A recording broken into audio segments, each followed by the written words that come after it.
Hello friends, a very good morning to all of you. This is Sultan sir and you are watching my one and platform. তো বন্ধুরা আশা করি আপনারা সকলে ভালো আছেন আর আপনাদের দোয়া এবং আশীর্বাদে আলহামদুলিল্লাহ আমিও কিন্তু অনেকটা ভালো আছি। এখন আমি রয়েছি আমাদের স্কুলের মানে ব্যাক সাইডে ফার্স্ট ফ্লোরে।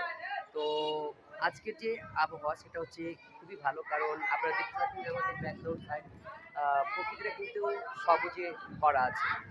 আর গুড়ি গুড়ি কিন্তু বৃষ্টি অলরেডি আমার মাথাতে পড়ছে। তো আজকের আবহাওয়া এতটা সতেজ, এতটা মনোরম, এতটা ভালো আপনাদের বলে কিন্তু বোঝাতে পারবো না। আর আমার যে ব্যাক সাইড সেখানে রয়েছে একটি ক্লাস, আপনারা হয়তো দেখতে পাচ্ছেন এখানে কিছু স্টুডেন্ট রয়েছে, এখানে ক্লাস সিক্সের বা বাচ্চারা রয়েছে। তো দেখুন চারি সাইডটা কতটা মানে ভালো লাগছে, আর হালকা হালকা বৃষ্টির ফোঁটা কিন্তু আমার শরীরে পড়ছে, মানে এতটা ভালো লাগছে আপনাদের বলে বোঝাতে পারবেন না। তো যাই হোক, আপনাদের নিজের মানে নির্দিষ্ট এলাকাতে আপনারা যেখানে থেকে ভিডিওটা দেখছেন সেখানে আবহাওয়া কেমন অবশ্যই কিন্তু কমেন্ট বক্সে জানাবেন। ধন্যবাদ।